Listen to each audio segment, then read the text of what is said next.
Welcome back to RLCS Overtime, ladies and gentlemen. We just got done hearing about the top 10 from these two guys over here. I don't want to hear any more about it because that was just what it was here. Quickchat is a new thing we're going to be doing here. We've done story time before. Story time. Story time was nice. Story time was fun. This is like formal story time. So just talking about, it's the last show before RLCS starts back up for season 4. So we just want to talk about what did we like about the previous seasons, memories, favorite moments, laughs, anything, and then also kind of look forward towards season 3. So, Carpet, what's your favorite memory from the past 3 seasons? Mine's gonna probably be different than the two pro player and ex-pro player, I guess. Yes. Oh, Mark, were you putting quotes for yourself or for him? Had to mention. I had to make sure to be specific. I don't want to. Are you talking about me? I don't want to insult Marky. I mean, I lost to Pashy, you beat Pashy, you know. Yeah, exactly. I have to say, I think just the first moment that I was like live on the season 1 LAN was just, I think we've spoken about it, so it's kind of a cheap shot to pull, but it's just one of those things that I'll never forget. Like the first time I knew that my face was going into that stadium or into the audience, and I heard people start to cheer because they were getting ready for that first game. Yeah. And just like, you could see the smile creep on my face, and I got like the chills. Yeah. And knowing that how many people, like that was the most amount of people that ever watched it at the time. Yeah. We had, like, I think we broke like 60K. We broke like 80K the first We broke LAN. 80K, and like, I remember I was kind of in a panic. I'm like, that many people are watching me be an idiot on camera? Like, this is horrifying. But it was just one of those like moments of just like, this is what's going to happen for me for the next however long. Like, this is a huge moment for me. It was awesome. That first season was definitely, people always ask me like, so what do you think about season 1 of RLCS? And it's like, honestly, it was such a blur of just like, especially because of us traveling every weekend and stuff like that, and because we like, the growing pains of a scene, right? We didn't show all the games season 1, and so like things were happening with teams that I didn't know were happening, because I was just traveling so much, I just couldn't think through things, and I was just like, people were like, so what do you think of season 1? I'm like, I don't remember. I don't remember a single game from season 1. It was fun. I remember the final. I remember like the last qualifier, like the end of the last qualifier, and like LAN. But like the first few games, I do not remember anything about. It was crazy. Yeah, I think in the first season of RLCS, I mean, at least for me, I got to go and meet All these idiots. Yeah. all my fellow idiots, like I was too, right? And like that was the first time any of these guys who were like the vets were meeting each other too. So it was like a really awesome atmosphere for everybody to meet each other. Everyone was so happy. Just meeting everyone the first time. So a lot of the start vets, especially season 1, a lot of the players had known each other like 6 or 7 years, you know, and it was. And there was a really dope hotel. That was the first time you got to meet that Cooks here, was wasn't a it? great hotel. Yeah, it's the first time I met Cucks. And you've been playing with him for how long? Yeah, Mike, Pashy, Pod, and I'd known all them like 6 or 7 years. So it was weird, Man, oh man, I had a good one. I'm trying to remember what it was. Oh, when it was Lawler and I were casting, when the first time you guys lost in season 1 LAN to iBuyPower Cosmic with the over 0 goal, and like the clip that just gets played for like days and days, and I'm wondering you with specifically because Marky's here, like that was like people were like, it feel worse and How worse does that about just it. like the fact that How'd you get back from that? How'd you bounce back? The fact that there was like so many, like there was like so much hype around that goal, like oh my gosh, he went for the air dribble and gets the goal to go, and like were you just like rolling your eyes like he shouldn't have even gone for it? There was a double 50-50. Cucks and Mike both hit the ball, both made contact, and it just flopped into the goal. And everyone's like, that was amazing, and I was like, these stupid people. You can say it's stupid casters. I wasn't on there. It's okay. I could hear you as well, and I was just like, I mean, Oh, I remember that. I remember hearing the you guys could hear the casters at season 1 LAN, couldn't you? I think actually the coolest part playing on stage, I mean, that was only season 1 for me, but And never again. Yeah, never again, rip. The like bass in the stage, you could like feel the stage shaking every time you like went for a shot or something. I wouldn't even have touched the ball yet, like going up the aerial, and I could like feel my desk starting to shake. I'm just like, what's going on? you had to like turn your mouse upside down because of the lights Yeah, of it the would mouse. move on. Move the mouse. Are you serious? Yeah, the bass would move the Amazing. mouse, so you had to like turn your mouse upside down, otherwise it would like interrupt I the had game. never heard that. That's pretty crazy. The atmosphere was nuts at the first RLCS. It was a bit and intense. all the RLCSs really, it's been pretty good. One of my favorite memories, I think I've mentioned this maybe once before on this show, was actually the season 3 finals when you and I were casting, and they had the casters were like just off stage, like we could look on stage and see the people who were playing, and there was like the players would come past us to get on the stage and stuff, and while they're playing, it's Northern Gaming versus Mocket, and Greasy Meister is standing backstage on the Northern Gaming side, just like cheering, like no one can see him, no one knows anything, but he's like watching and just like everything's happening for Northern Gaming because these are his former teammates. He was really proud of them and stuff like that. It was just really cool for me to watch, to get this view that like no one else was getting to experience. No one else was seeing Greasy Meister do this, but like sit there while I'm casting, watching Greasy Meister like cheering for his boys. That was like such a cool experience. Yeah, we saw a lot. Just great sportsmanship, honestly, for all 3 seasons. And you guys have probably seen it more than we have. Yeah. But just in general, the amount of times I watched opponents standing off stage waiting for their friends to come off, that they're not on the same team. They are there to compete. They're there to win money. They're there to become the champion. And yet they're still here cheering on their friends, especially if they get knocked out. They still are there to try and be a good sport. It's really cool to watch. Yeah, for sure. It also related to Rocket League, and as it has grown over time, there's been a lot of it's an internet culture. We got memes. Memes continue on with your favorite memes from the past 3 seasons. I think my favorite, Mark, you mentioned it earlier when we were talking about him, is the Kronovi Mountain. The Kronovi Mountain. He started. Kronovi Mountain. You know when Mount he Kronovi. Just said Mount Kronovi. When the Kronovi Mountain. When he it's started, a professional term. When he started in the interview, right, and he's like, they're like, he probably. I haven't actually talked about it, and he says something like, I want to sound cool, right? I want to be the mountain. Everybody's gonna climb, and I'm gonna knock you off, and everyone's like, okay, cool. And then it just like blew up from there, and now it's an item in the game. I remember actually when I heard that, I'm like, that's actually pretty clever. Yeah, like, that's a cool thing. Like, I want to be the mountain. If you come off, I'll kick you right back the down. final boss at the end of a dungeon or something. I mean, we all play video games. Let's be honest. I think we all would have got the point. Yeah. Oh my gosh! And Doomsy's like parody of it when he did his own interview. Oh, that was for like that an ESL 67 or whatever. But like and he was like, yeah, like I'm talking about like Taekwondo and Jiu-Jitsu and karate and stuff. Black belts. That's pretty good. That was a good one. What was your favorite meme, Carpet? I mean, we kind of talked about there are a few things that Lawler got pinned for a few times, and I think the roll the clip was my favorite one. Roll the clip. Roll the clip. Stop it. It was one of our very first times doing Telestrator. We were all super nervous about it. That was where Toss Yourself came from too. Yeah. Was that same segment? Toss Yourself. Toss Yourself happened to me and Mike jumped all over it. I don't think Lawler heard the end of it for like 2 years. I remember it. He's still getting it. He still deals with it. I think like when I first met Lawler, I was like, oh, hey, baller, toss yourself. Like, first time I ever met him. It is, man, I was watching I think it was Doomsy's after video of season 3 land. And like they have like all like the nice footage, the vile shot of all the different, the people and stuff. And there was some like pan shot from out in the front of like a big group of people, and it just goes past this dude wearing a red hoodie that says "Toss Yourself" on the back. It's like still around, yeah. Like that's like, awesome. My favorite thing about Lawler is like with "That's the Thing" and Baller here, "Toss Yourself." He's just like, cool, it's a thing that happened. Cool, I'm embracing it. I'm putting it on a T-shirt. I'm naming a TV show after it. We're just going with it. Yeah, and now you're gonna buy it and wear it. Yeah, exactly. Deal Make money with it. off of it. Yeah. He made lots of money off of that. What about you, Quinn? Memes. I don't know. There have been. I can't remember. You guys said all the good memes already. I think. Good memes. You looked so distraught. I don't know. It's okay. I'm not as original.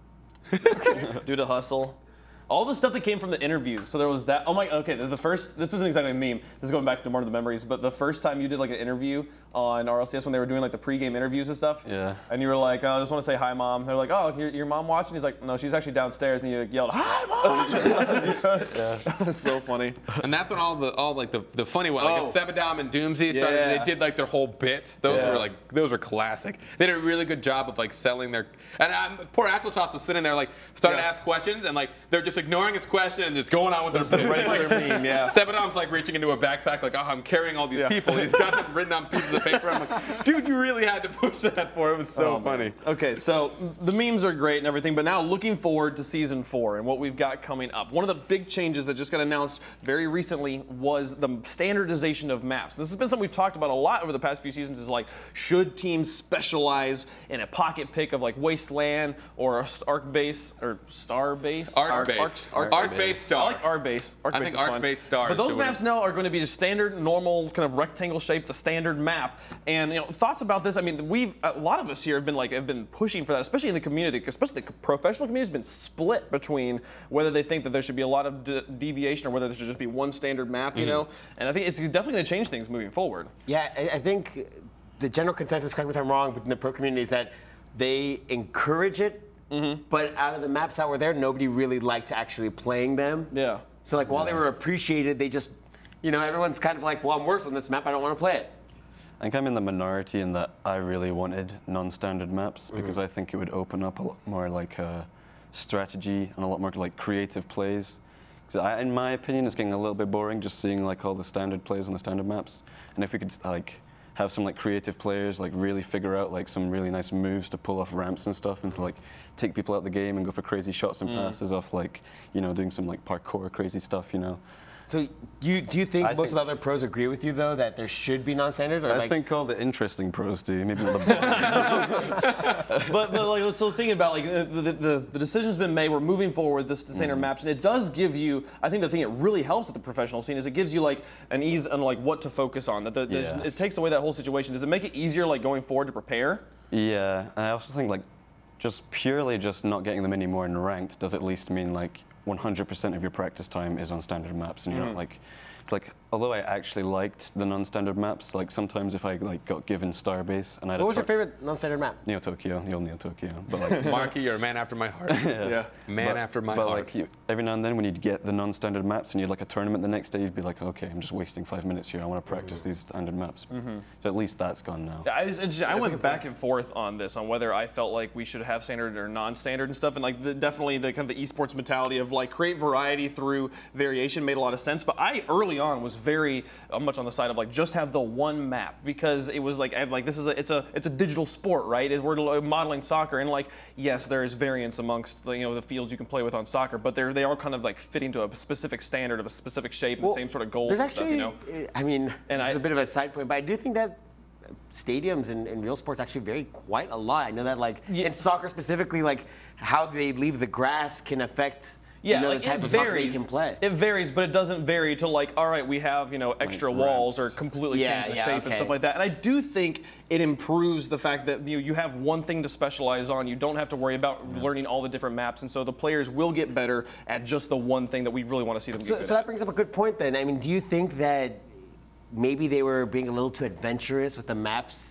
That the map designs that they chose, and maybe that the answer to non-standard maps is something maybe a little bit more simple, like just kind of changing the dimensions of the map, as opposed to actually creating new ramps or new walls? I think a lot of it in the beginning when people were talking about it, like there are certain play styles that players adapt, whether they want to go for cheats, whether they want to go for wall passes, wall touches, air carries, dribbles, and you can manipulate a map in a very simple way to make one of those a lot harder. You can't really dribble on Wasteland, but you also can't really do wall stuff. I mean, Wasteland kind of does its own thing where it kind of stops you from.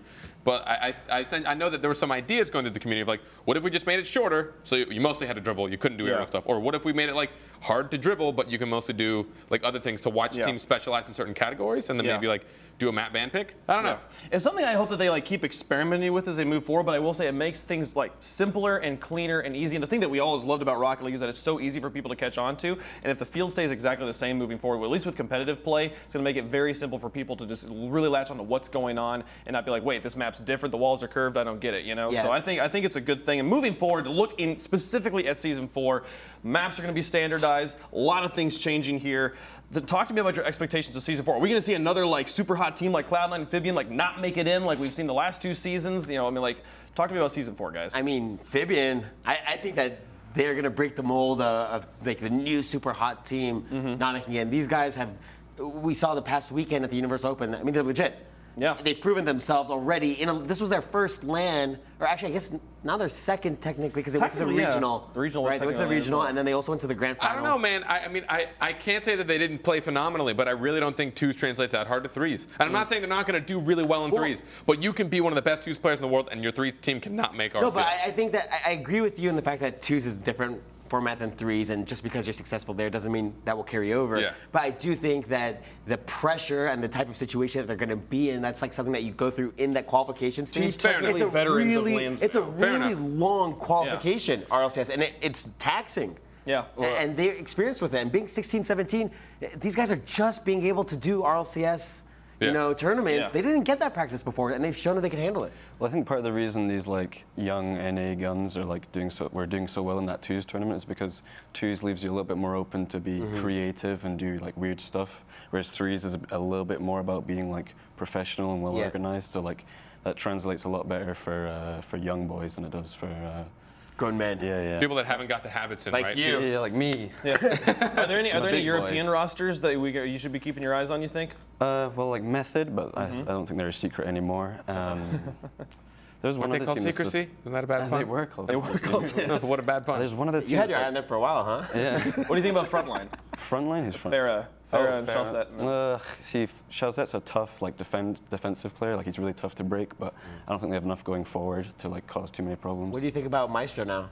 Maestro's one of those players that's always going to be around, but mostly because he's really talented and not because he's playing a lot and working hard. He's sort of, not, I don't want to say he's coasting, I don't want to like insult him like that, but like he's got university, he's just got other things in his life, you know. Yeah. So he's But I mean, him playing now with also the new leftover squad, yeah. how do you think that he's going to fit in there? What do you think they're going to do? I think he's a really similar player to Farah, but like a little bit better, in my opinion. So Really? I think leftovers are just going to be just a little bit better now. More or less the same, just a wee bit stronger. There's so much changing here with Season 4. We can talk about the prize pools announced earlier today, talk about the money that is on the line here. $400,000 going to be on the line here, $350,000 for RLCS, and then $50,000 of that going to the RLRS, the Rival Series, which is the last thing we're really going to talk about here before we quickly go to break. These guys, we're splitting it into a relegation system. We've all given our opinions on the relegation system here. Marky, I'm most interested in your opinion as a player. Thoughts about the relegation system and now having a secondary league that complements RLCS? I think it's good for the scene in general because it makes it easier for sponsors to come in because there's not like the risk of you know, last season when Squishy's team you know, screwed it up. There's not like that's not as big a risk anymore because you know they're still going to get airtime in the second division. You know, it's just easier for sponsors to come in, so it's good for the scene, I'd say.